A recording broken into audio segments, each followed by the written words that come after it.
It's all right, you're still on time. Yeah, I know. Thank God Tammy let me know. Oh, Tammy let you know? Yeah. Is that what you said? Yeah. I was getting nervous, Nick. Sorry, everyone, I was in the wrong Zoom link, so. Thankfully, I have good staff and my staff let me know, so. Good morning, good morning. Like being in an escape room and trying to figure your way out, huh, Nick? That's right.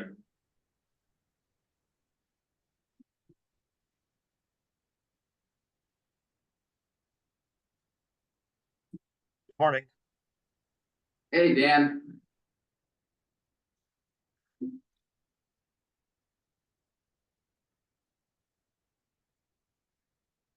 How's the Winooski River looking in Montpelier? The part in Montpelier is clearing up, not too high, couple of ice chunks, but this slow warm up from a couple of days ago and the freeze sort of re-solidified it. Sounds optimistic. Yeah, so they're not claiming flooding is imminent, so that's a good thing to have. So. Very good. That's very good. Well, good morning, Susan. Good morning, I think- everyone. I think we have a quorum. We'll call the meeting to order at 8:01. Are there any adjustments to the agenda? Hearing none. Are there members of the public here who would like to speak? If not, we move on to the minutes from February. Motion would be in order to approve those as circulated. I'll make that motion. Thank you, Susan. Maybe Chapin would second it. The auditors have the right one. There, Thank you. Thank you, Chapin. Yes. pretty sure. All those in favor, please say aye. Aye. Any opposed? Any abstentions? The minutes are approved. Move on to the director's report. Dick, Alright, I am going to share my screen here, and see if I can pull up. That's not showing up for some reason, documents maybe, okay. Can everyone see the report now? I can see it. Yes, okay, good. So, you will find, obviously my update in the packet along with, December financials complete, January. Remember, only expenses are available for that. I won't go too much into the audit. We're gonna be, doing that for the latter half of the meeting. All I will say is that I'm very happy with the results. You know, we obviously got an unmodified opinion, which is a good thing. Did have a couple management letter comments, but I'll let the auditor go, you know, into those details. You know, there's always room for improvement, so we take the auditor's comments and we'll certainly work from there. There's also a SAS 114 letter, which is really for you folks and the board. I've got a little write-up there of like what, you know, audit opinions mean, what those documents mean, so please take a look at that. The auditor should be joining us, Paul, around 8:30, so hopefully I don't go too quick through this. In addition to that, I just want to brief the committee again on the EV bus situation that we have going on. Obviously, we have about many more electric vehicles in our funding from the low-no in the future. However, with the changes going on in Washington DC, with the discussions we've had with the FTA, I think we are putting any future bus orders on hold at this point. You know, what we don't want to risk is us placing an order for a lot of buses and then not having that funding available. I think we are having a meeting later today with one of our peers who's also in the process of has ordered buses and is ordering future ones. So if there's a way to reduce that risk, we will. But this is very concerning, obviously, because EV buses on the urban side, the plan was for that to become a much larger percentage of the overall fleet. And so With no funding currently available for diesel buses, we're kind of wondering how are we gonna replace our fleet in the future? So, obviously, we've got the state grant application coming up that will, certainly drive future capital purchases. We have not seen a 5339 bus and bus facilities, NOFO come out from the FTA, which is the competitive process where you can, send in a grant application and get capital funding, but we did have a meeting with the FTA the other day. There was no talk about when that was gonna be available or possibly if it's gonna be available. Nick, Go ahead. just a quick question about the EV buses. So is any of our funding, like, are we at risk for funding that we relied on to purchase EV buses that we currently have in stock, having that funding pulled back? So my understanding currently of our situation, and Dan can speak to this better than I can, is that there is funding for EV buses, but that funding has not been obligated yet by the FTA, correct, Dan? And so our concern Correct. is the administration has done an enhanced review on all future awards, and there's a possibility that, if obviously the administration has a different approach to EVs. And so there's a chance that that might not meet their new policy and they could pull that back. But let me know if I'm wrong with anything I said there, Dan, but that's our concern is, we want to wait till those funds are obligated in VTrans's award. And then once they're obligated, I think that would be unprecedented for the administration to pull that money back once it's obligated. So I think once it goes through that review process, if it makes it through that, then we're happy to order buses, but not until then. That was my question, really, is for those funds that have already been obligated, if you feel like there's any risk that those could be pulled back.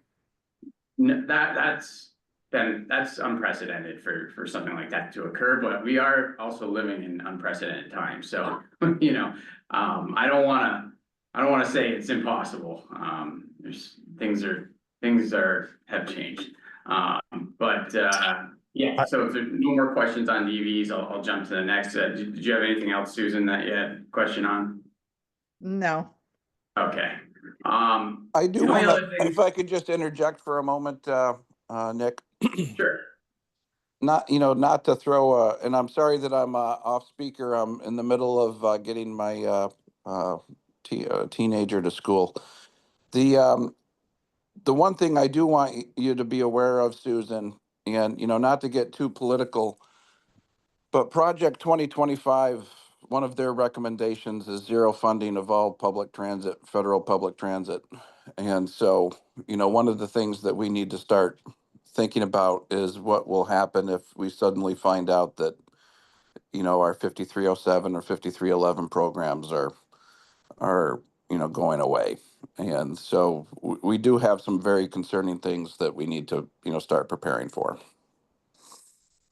Yeah, I think that speaks more to my more general concern, like in that worst case scenario, which feels obviously it is unprecedented, but it does feel like anything could happen during these times. So I'm just wondering how much time we need to spend thinking about that sort of worst case scenario, if any thinking is already being done.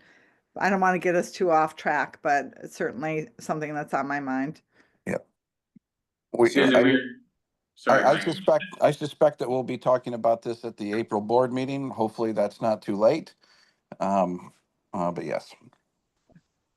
Thanks. I think a lot about it, Susan. It's 50% of our funding on the urban side for operating costs. That would be hard to replace. But yeah, we think a lot about it, and Clayton's right. If you read Project 2025, there's a specific section that says that essentially 5307 funds should not be taken away from the highway fund, should be left there to support roads and bridges.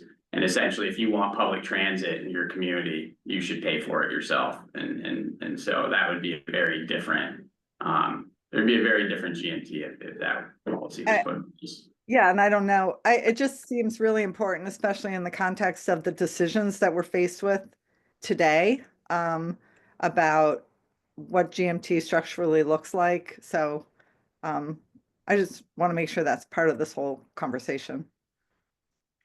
Hey. So just a couple more items here. Just wanted to brief you all. I talked to you last month about some issues we had with the tax department. Thankfully, that has been resolved. I want to thank Tammy Massey, our controller. She dealt with all of that, and it's been a mess. So we're getting the money back. It's been corrected. Again, it was something that came about from the Vermont Child Care Tax Credit, which is a new tax credit that went into effect, I believe, this past year. And I guess we're not the only ones that have had these difficulties. So, but I'm happy to report that that's been resolved. Just a quick update on Medicaid. Obviously, that's always the wild card, or usually is the wild card on the rural side. We do have a loss that is being spread and shared among all VPTA members. So the Vermont Public Transportation Association is really the contract holder for Medicaid. And so funds from Medicaid go into there and they disperse them out to all members based on ride demand. However, at the end of each quarter, we all compare our profit and losses, and to make sure things are fair, the loss or profit is then allocated out among all the members. At this point, we are showing GMT's share of the current system-wide loss is close to $25,000. But I will note that we did have a gain last year on Medicaid. So we're not, if you look at it for more than a 1-year period, we're actually still in the black. So not overly concerned there. We'll have to see how the rest of the year goes, of course, but I think hopefully we'll end the year somewhere without a large loss. But again, it's kind of hard to predict with Medicaid. Also, I do want to know we do have some construction going on, so you might hear some noise in my background every once in a while. We also have the triennial review coming up. Tim's done a lot of work getting that done, and so all the documents have been provided to the triennial auditor, and we are looking forward to having them on site in early May. Just as a reminder, every 3 years, the FTA essentially contracts out an audit for us to make sure that we're following all the guidance that they put forth to be able to spend their money. And then the only other thing is the retirement committee. We had one of those, I believe, last week. The good news is really all the funds in the retirement plan are doing really well. There's only one that we have on watch, and if you're interested in attending the meeting or in the minutes, I put a link there as well. We're also having our investment advisor come to each GMT site and meet with employees soon. So I'm looking forward to having that available for staff. Now talking about the financials, through December, thankfully we have an operating surplus of around 180,000, with a positive change in net assets of about 610,000, say.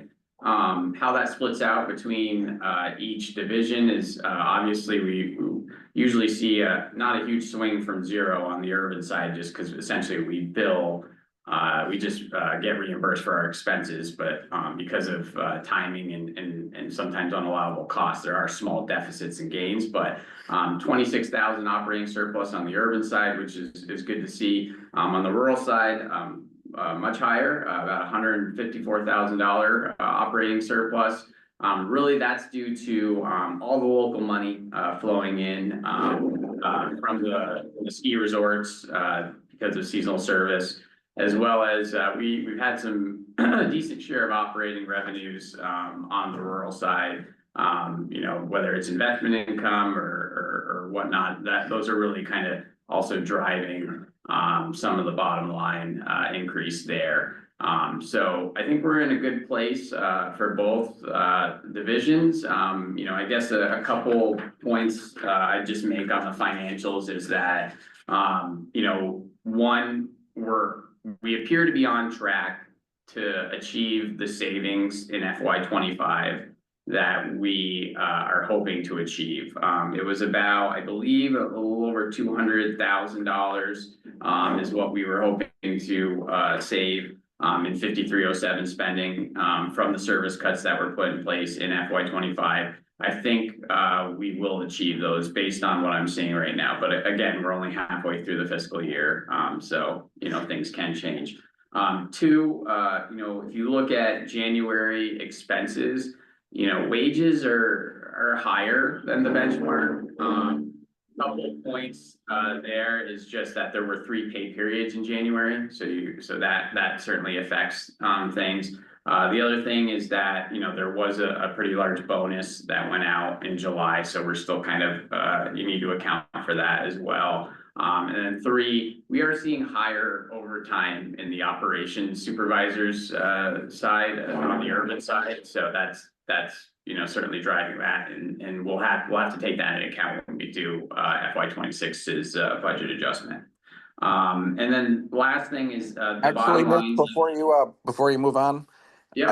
I just want to point out for supervisor overtime that, this is also, we eliminated one of the supervisor positions, or we chose not to fill it.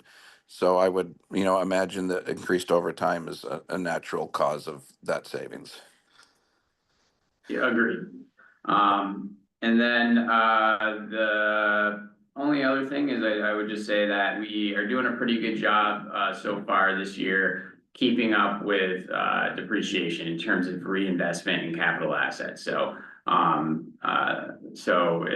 so far we're doing well, but that tends to be a real challenge here in a business that has a lot of capital assets and a lot of investment that it takes to achieve that. So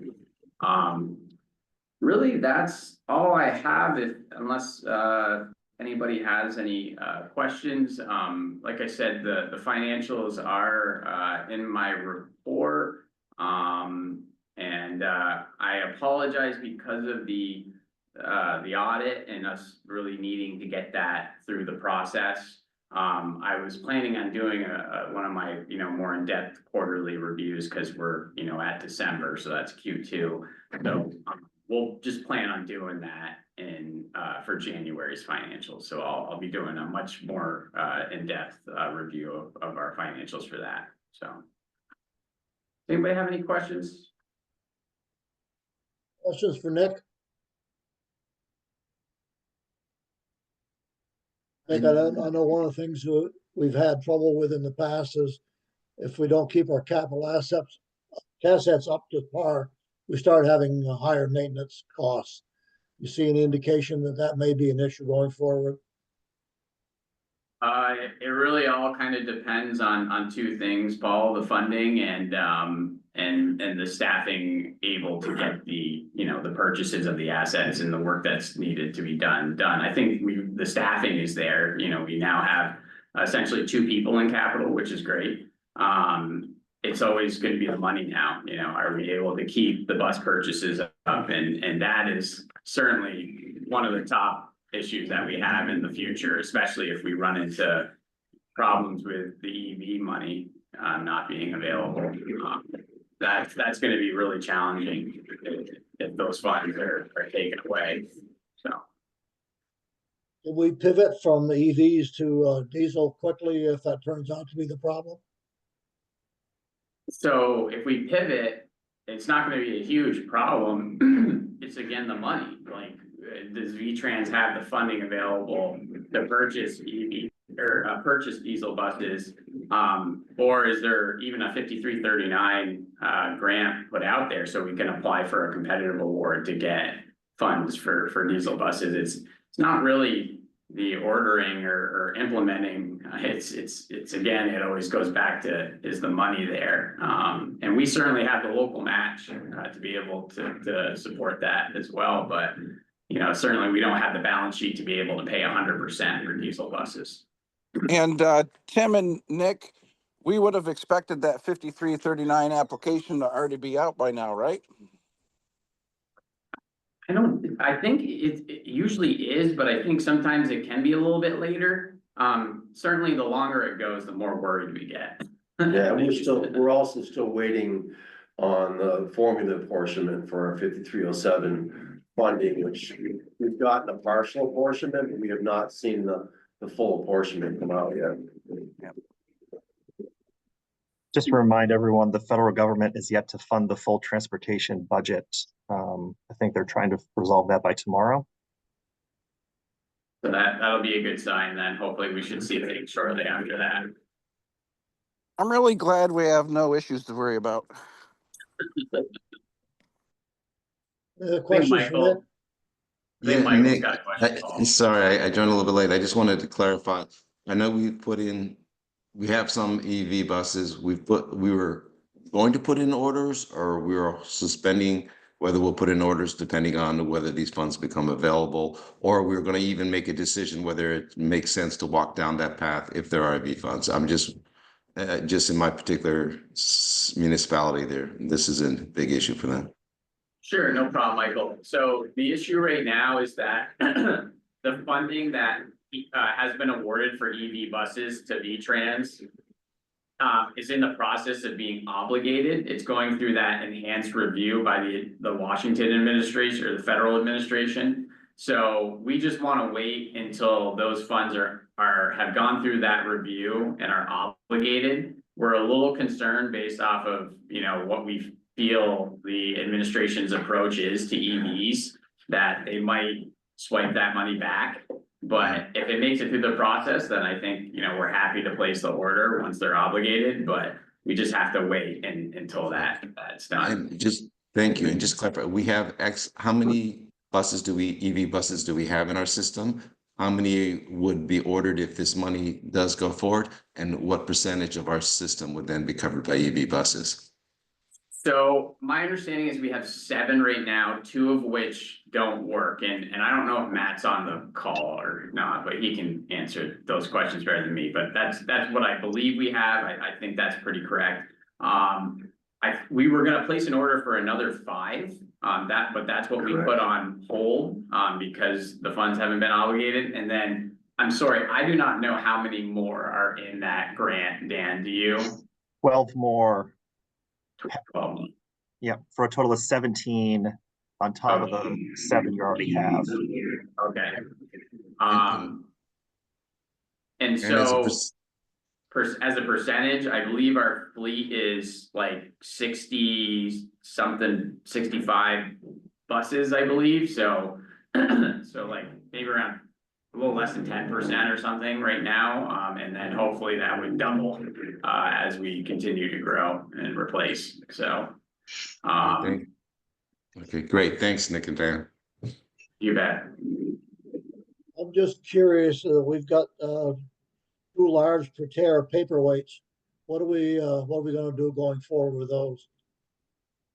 So we are exploring possibly transferring those. We're having real problems even getting new parts for it, or getting the new owner of Proterra to honor our warranty. I think they agreed they would, so that might have been resolved. I have to check on that again, but I think we wouldn't be opposed if someone was willing to take those operations, but I'll let Clay jump in on that. Yep, and another issue that has come up is that the Proterra's proprietary charging is going to require about $50,000 worth of repairs. And that's just not going to be money well spent considering how unreliable they are. So that's one of the reasons why we're really looking at transfer right now. Some good news on the vehicle side is that we have had some folks up here looking at some of the committee members might remember we have some MCIs, they're buses that don't work, and they had too much federal share or useful life left on them. So we actually paid to park them somewhere in Georgia because we ran out of space to park them here. But we had some folks come up, I believe from Florida, to look at them yesterday, and we're hopeful that they are gonna be willing to take them off our hands, which would be good, and we'd be happy to let them do that. So John Moore's been working very hard on trying to get a new home for these. And something that's been really a pleasant surprise, and I don't know if this is because of the change in the administration and people taking different approaches with getting vehicles, is that we've had a sudden flurry of interest in these vehicles. So I feel, even if Broward County, who looked at them yesterday, isn't interested, we have, I think, 3 or 4 others who've expressed interest. So maybe the uncertainty over vehicle purchasing on the federal level is going to help us get rid of those. Other questions, comments?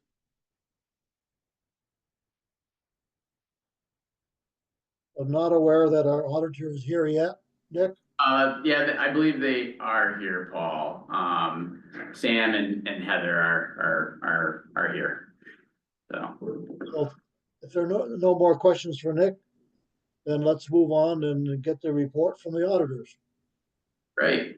So, in your packet, I have included all the draft auditor materials. So obviously our federal compliance audit I provided for you folks. I provided the management letter as well as the SAS 114 letter. Joining us today, we have Heather Hunter and Sam Oganoff. Sorry, Sam, if I mispronounced your last name. But they are with RHR Smith.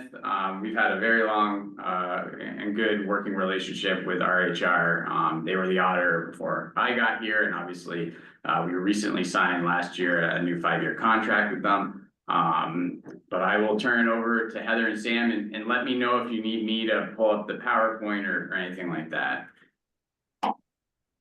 Thank you. Sam, are you on? I know he was having technical trouble connecting and I am here. okay. And Nick, you did a great job pronouncing my last name. Better than most. So Sam, I'll go ahead and share it and then you can start Sounds the good. presentation. Can everybody hear me all right? Just want to make sure before I get going. Yeah. Perfect. Wait till Heather gets that up on the screen. And Sam, I might jump in from time to time. So just, Yeah. You do what you need to do, Nick. All right. And I have, Nick, I have sharing capabilities, correct? I think you Yes. do, but yeah, Okay. let me know if you have any problems. There we go. There we go. Okay, so that's the audit. Let me see if I can share the presentation. That's the piece that for some reason it doesn't want me to share that. So bear with me one more time. We'll try it. Otherwise, Sam, you may have to try it. I can pull it up too, Heather, if worse Okay, comes to that worse. may be the easiest. I'm thinking it's maybe a permissions thing. Sure. I'm not sure let me why. try this here. Okay. Let's see. Start slideshow. What am I doing here? Yeah, slideshow from the beginning. Can you folks see this? Is this the audit presentation? Yes. Okay, good. Just let me know when you want me to jump, Sam, and I can do that. Perfect. Yeah, so we'll start on this tab right here, or this slide. I won't read through every word here, but I'll let you guys do that. Basically, this is saying that our opinion of these financial statements that have been prepared are correct in all material respects. Along with this, I want to say congratulations because you guys we've issued the highest opinion that we issue, which is an unmodified opinion. Along with that, like Nick had mentioned, you also get the SAS 114 letter. And the highlight of this letter is essentially saying that there were no major findings and that we also didn't have any disagreements within management, which is great on both fronts. Nick, if you want to go to the next slide, perfect. This year, we did note 2 management letter comments. I believe they're both pretty minor things. The first being cash disbursements and the invoices not being paid on the terms that are noted on those invoices. like I had talked to Nick before, this can be due to a number of reasons, whether employees aren't submitting invoices timely, or if the state of Vermont hasn't paid you guys, so you guys can't pay these invoices. Both those things can come into play in this front. But I think that's a pretty small issue, and hopefully this invoices can be submitted more timely. The other thing that we noted through the federal compliance audit was that the subsection 2 CRF 200.332 is all about subaward agreements. And we noted that the subaward agreements that you do have, there's only 2 of them. They didn't have all the required elements in them. And in discussions with Nick and Tim, I think that going forward, the new agreements will have these requirements in it. So that's why we felt like it could only be a management letter comment this year. Yeah, I'll just point out just my take on both of these. I think they're certainly valid.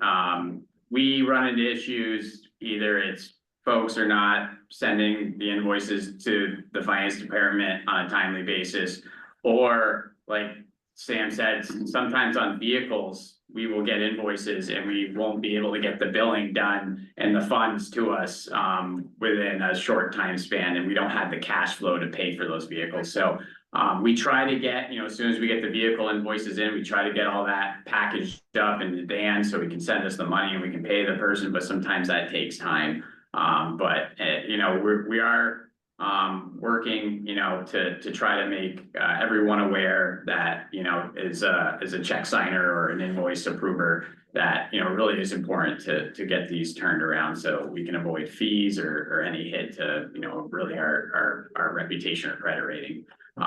When it comes to the subaward agreements, we have struggled, to be quite honest, to manage our subrecipients. There's a lot that goes along with that. I think with Tim coming on board to the grants department and getting fully staffed, this won't be a problem going forward. But there's a lot of rules and regulations with subrecipients, and we're still wrapping our heads around them to make sure that we're following all of the best practices. But we will be updating all of our agreements with folks to make sure they're in line. Thanks, Sam. So I will take over this part. Good morning, everyone. This is the statement on net position, the draft statement. Just as you know, the transit is operating like a proprietary fund. It's mirrors private sector or a business type. And you can see that for 2 reasons, because you still have all of the assets and the depreciations on there, as well as your non-current liabilities. In this case, the transit committee or group does not have any outstanding debt other than the deferred compensated absences that are accruing as you go through the years. You have a net position of $44,767,156. Of that amount, you have a combined between the 2 transit routes of an unrestricted balance of close to $4.6 million, which is a good, healthy balance.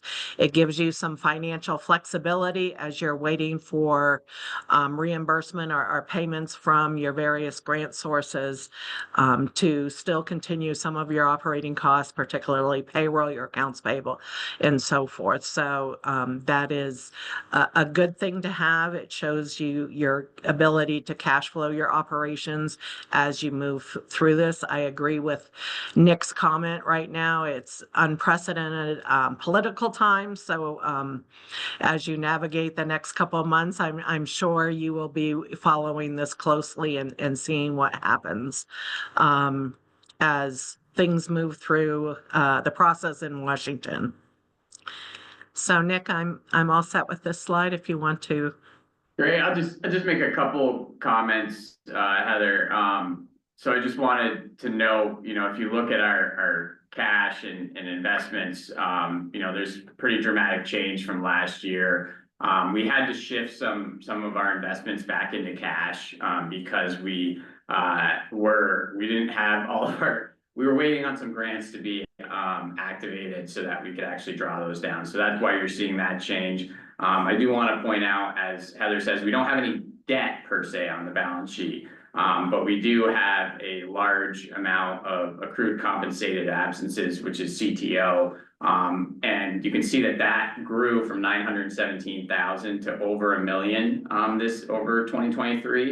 And I want to point out we paid out close to $100,000 in cash out. So that continued to grow even with a substantial amount of cash outs in the current year. So it's just another, as I talk about CTO constantly with the committee, that's the cost of this program is very large to GMT, but definitely happy to see the balance sheet, in my opinion, strengthened over last year. The unrestricted net position grew. Our restricted net position, which is mainly on the urban side, grew or fell slightly, but really that's a reflection of all the capital that was purchased. You can see that the investment in capital assets grew substantially year over year as well. And obviously, if that's going to grow, our local contribution to purchasing that capital grows, and which is the reason our restricted net position fell as well. So thanks, Heather. I'm done.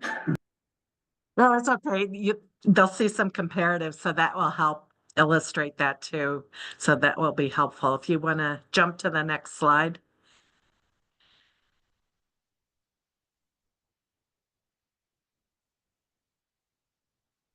Is that the right? Did I skip one statement in that? Yeah, there you go. Okay. I'm sorry, I'm still seeing the statement of net position. Oh, okay. Let On the me screen. share. Your screen sharing is paused. Why is my screen sharing paused? I don't know why that's doing that. Here, let me reshare. Okay. Sorry about that. Okay. Let's try this again. Can you see? There we go. Perfect. Okay. So this shows you the comparative over 3 years from, the current year, 2024, back to 2022. And you can see the transition between investments and cash and accounts receivable that Nick was referring to. The cash and cash equivalent has dropped over the years. In totality. You have recouped some of that in 2024, and clearly if you have transferred some of your investments into a more liquid payment form, that would also include that jump between 2024 and 2023. The accounts receivable, it says net of allowance. In your case, you don't have any doubtful accounts. So those are true gross receivables that you anticipate coming from their various sources.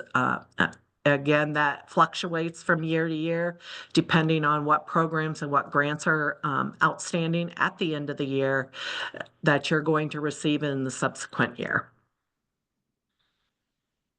And as you know, with being the transit committee, the bulk of those are going to be intergovernmental transfers. Again, you have the 3-year comparative of 2022 through 2024, the most current year being in green. And the first screen, or the first left side of this slide, talks about accounts payable.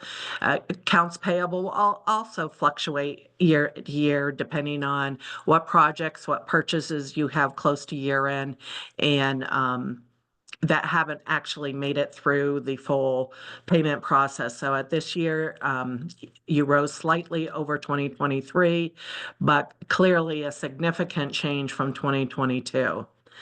Your accrued compensated absences, is hovering right at that 900,000 to $1 million mark. It's somewhat consistent. It is a program that you will have to, evaluate if it continues to climb, whether that's, a benefit that you want to structure differently in the future. That would be a decision for the committee to make, recognizing it is an important aspect for your employees as well. Yeah, and I'll just point out, so it continued to grow like I said, we had about $100,000 of cash outs in 2024. We had over 200,000 in 2023 and 2022.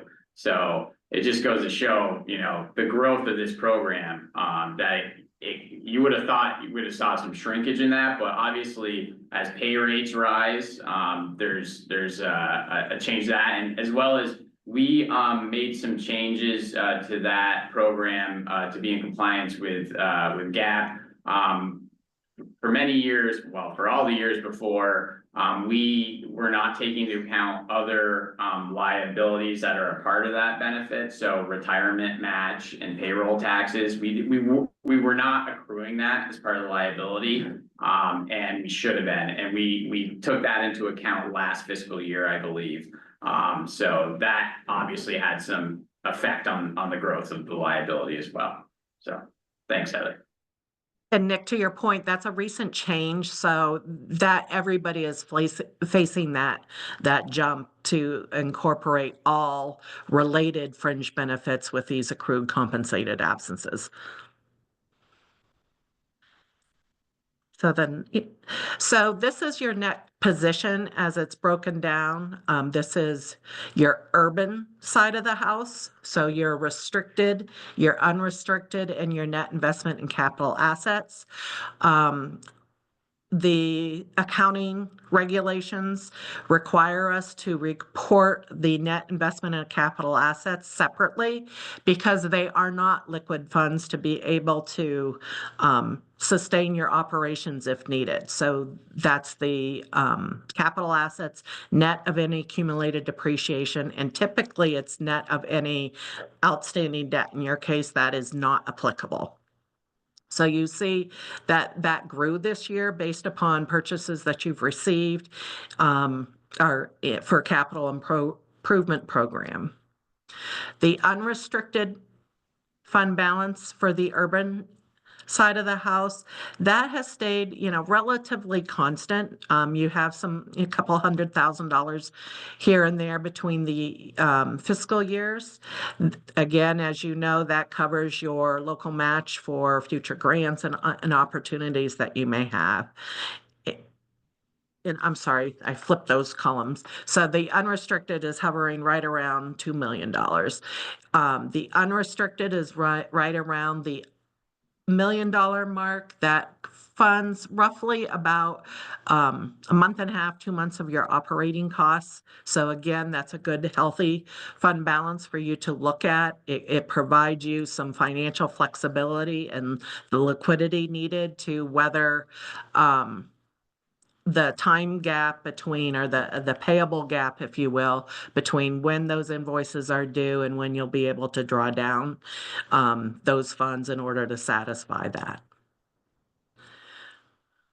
On the rural side, which is the next slide, you'll see that same comparative information. You had that spike in net investment in capital assets this year that brings you up to about $4.2 million. Your unrestricted fund balance on this side is much higher. And again, that provides you with greater flexibility as grant opportunities and so forth come, and you have to provide local matches for those. For the unrestricted portion. And then the restricted portion is a little bit lower in this particular area. It's hovering right around the $400,000 mark. I'm used to these slides being set up in a different order, so I apologize if I keep flipping the unrestricted and restricted. Yeah, Heather, I'll just make a couple comments here. So you can see a tremendous growth in the capital assets. I mean, they doubled roughly from last year, and that's really due to a lot of vehicle purchases all flowing in one fiscal year. So that, I just want to make that clear. On as well as the unrestricted, as I shared through the financials last fiscal year, you know, we did have a decent surplus on the rural side. So really, that's what's factoring that. And I just want to point out that, you know, the unrestricted fund balance on the rural side really goes to help support the cash flow deficiencies on the urban side. So as we talk about rural and urban separation, that would be very, very difficult from a cash flow standpoint, as the rural side really has good cash flow metrics and the urban side, not so much. So I just want to keep that in mind as we continue these conversations about rural transfer. Go Paul, ahead, Heather. could I ask a quick question on that? Sure. Yes, I was interested to see that, what's the relative days of cash on hand that we have in the urban system? You know, I know 90 to 120 is kind of a sweet spot. It sounded, Heather, that you were saying we're far from that. Is that true? I think you'll have peaks and valleys. The problem, or it's not really a problem, it's something that you'll have to acknowledge, is when your invoices, other than, you know, payroll and normal operating costs, when your invoices come in for those buses and those capital items, they are significant invoices. So it's not really indicative because you don't have those normal trends. You have a normal trend and then you may spike because of a bus payment. But typically the 2-month cash flow is best practice, depending on your volatility. Yeah, Chapin, I say we have probably a month, I think, month and a half days cash on hand is what we're probably at right now. I can bring that to you next finance committee, give you the exact number. Yeah, it's fine. It's just, this is definitely an area we need to focus on the urban side, that our liquidity is not where it needs to be, especially if there's potential discussions of separating urban from rural. Yeah, and Chapin, I just want to, I wanted to I forgot to include this in my verbal report to you all, but I will be bringing a letter of credit to the finance committee next month. We have worked out a short-term line of credit with our banking partner, M&T, and so I'll be looking to get that approved by the board, hopefully in the coming months, so we can get that into effect. Thank you. Yeah.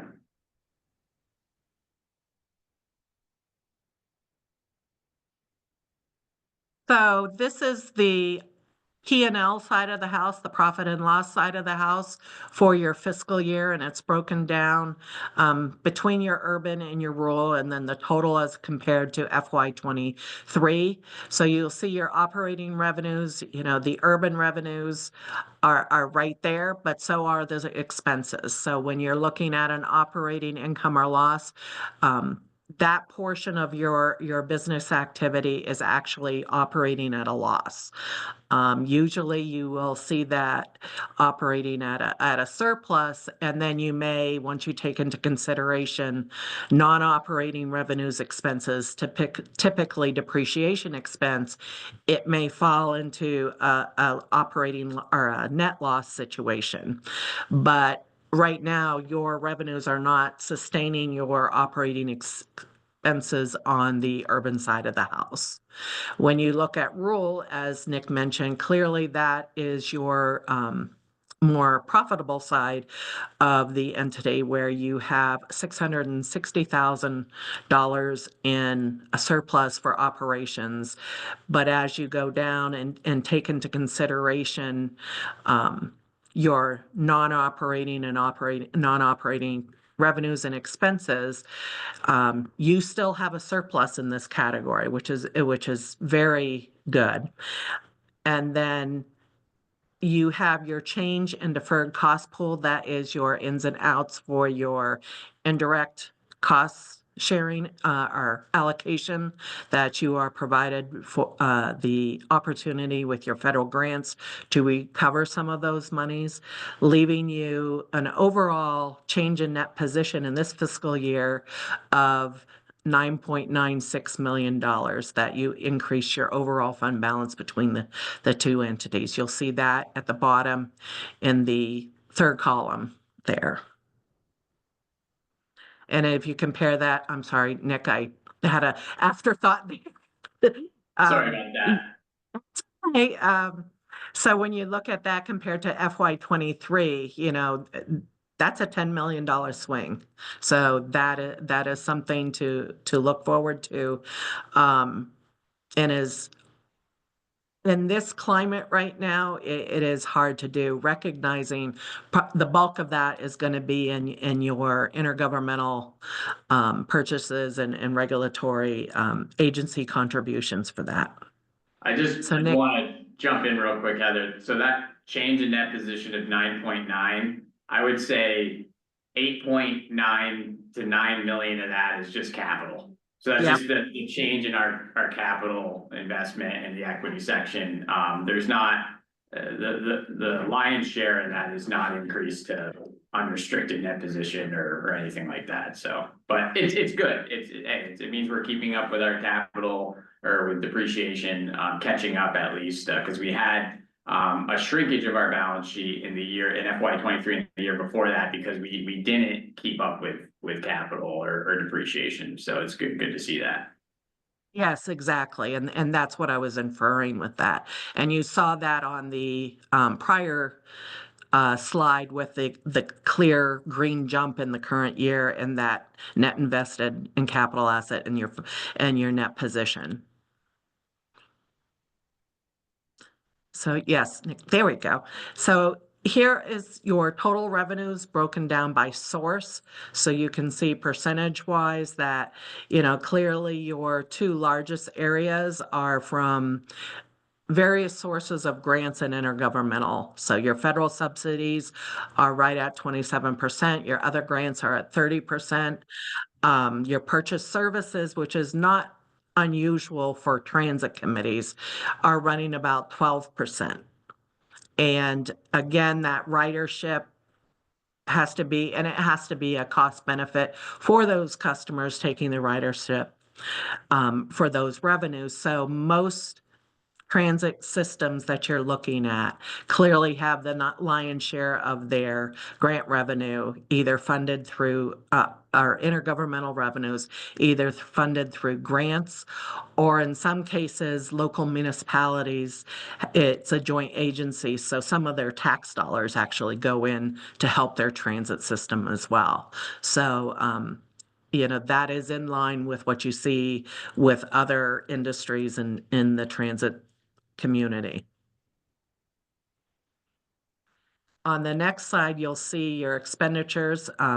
You have your operating costs for the transit.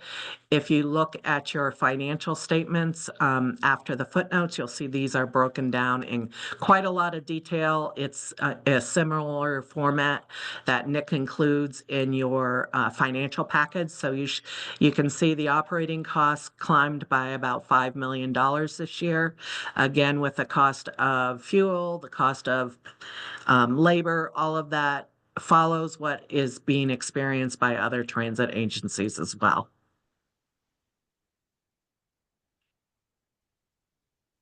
And at this point, that concludes our presentation. We'd be happy to address questions. I know we've covered a lot this morning and Nick was able to, chime in and help add further detail, but I will turn it back to the committee if somebody has any questions. Questions for Heather? Or Sam? Yeah, Dan? Yes, thank you, Paul. Heather, just a quick question on the other grants portion of the slide, that pie chart. I see in the report that it references grants for JARC, CMAQ, and other. And I just want to confirm, those are federal sources as well, but they're not 5307 sources. Is that why they're listed as other and not under federal?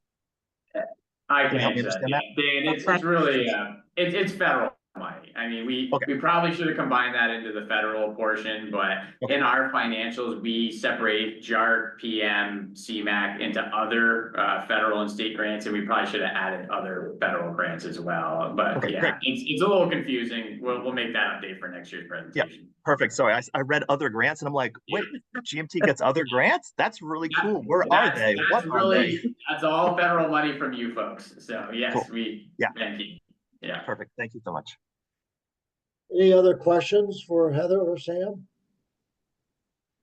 We appreciate the relationship we have with your organization and thank you for the presentation. Appreciate it very much. Thank you so much for inviting us here this morning. And Nick, thank you and for you and your team for helping us get through the audit one more year. And we wish you the best as you navigate this political climate for the next couple months. Well, thank you. We really appreciated, all of your help this year. We are not an easy, institution.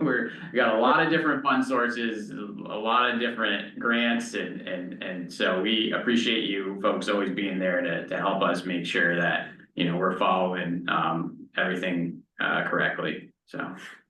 Okay. Chapin, you have a question? Yeah, not a question, just a quick statement to say, we do have a complicated business. The urban rural piece is difficult, and I appreciate our auditors understanding the nuances of our business, bringing us these recommendations. And I do want to give an amazing shout out to our internal team for having an unmodified opinion, given the complexity of our business. And during these tumultuous times, that's absolutely essential that we know where we're at. So major kudos, thank you. The recommendations for improvement, Nick, it would be good to get reports in upcoming finance committee meetings about how we're doing to remedy those issues. Thank you. Michael? Yes, I just reflecting on the information you shared regarding the CTO and that $1 million there. I'm just curious if people, and maybe this is more of an operational question, but do employees have a right to call on cashing in on that CTO hours quite liberally? And if so, theoretically, do you see a situation where there's a rush for those funds as we move into more difficult times for people? And does that then affect our operational cash flow that Chapin was referring to before? Yeah, so we allow folks to cash out CTO quarterly. There are some rules about that. There has been also in the union contracts some chances where we allow people to cash out essentially as much as they want down to a certain limit. The only time that this would be like a solvency or liquidity problem is if we went out of business. Like then that could be a problem in terms of, I think with the rural and urban combined, I don't think that would be a problem to meet all of those obligations. If it was just the urban side, it could be an issue. But obviously we're not a going concern. So, we expect to be in business for a long time moving forward. But the issue has always been that the liability, the growth of it is just because it's all compensable, meaning we have to recognize the whole thing as a liability. The accrual rates are very high here, and it's very expensive, especially when you have an hourly workforce. If I go on vacation, you're not hiring another director of finance to do my job, right? But if a driver takes a day off, we have to pay another driver to do that work. And sometimes we have to pay them overtime or double time. And so it adds a lot of costs in an hourly workforce. And it's one of those things that I talk about all the time, when we talk about why is GMT so much more expensive than its peers? Well, this is definitely one part of it. I'd like to second Chapin's comments about kudos for staff, and particularly thinking ahead. You're about to undergo the triennial, and your auditors will be back before too long to start next year's audit. It's a never-ending cycle for us, Paul. So It is. and then we'll throw a state management review in there too at some point. So from Dan. So it's we get a lot of audits. A lot of audits. Well, thanks again to our auditors. Thank you. Have a great day. You guys. Thank you, Heather. Thank you, Sam. Thank you. Bye-bye. Is there any other business to come before the committee? I would, if we could get maybe a recommendation for approval of the audit to the board, that might be helpful. A motion would be in order to recommend the audit to the board. I move that we recommend approval to the full Board of Commissioners for the FY24 audit. Thank you, Chapin. Is there a second? I'll second it. Thank you, Susan. Any discussion? All those in favor of the motion, please say aye. Aye. Aye. Any opposed? Any abstentions? Motion carries. Thank you, everyone. Thank you all. No other business, motion would be in order to adjourn. I just have one question. Yeah, Susan. Is the CCRPC assessment methodology study, has that launched? I don't think it has, but Clayton, he's here, so. Chris and I discussed earlier in the week, and we'll be really initiating in April.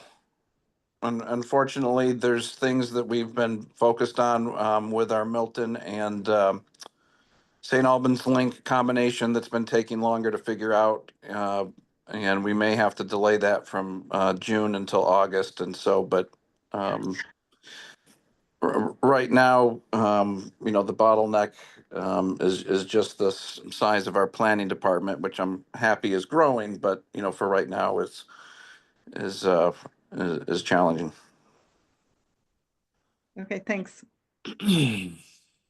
Any other questions, comments?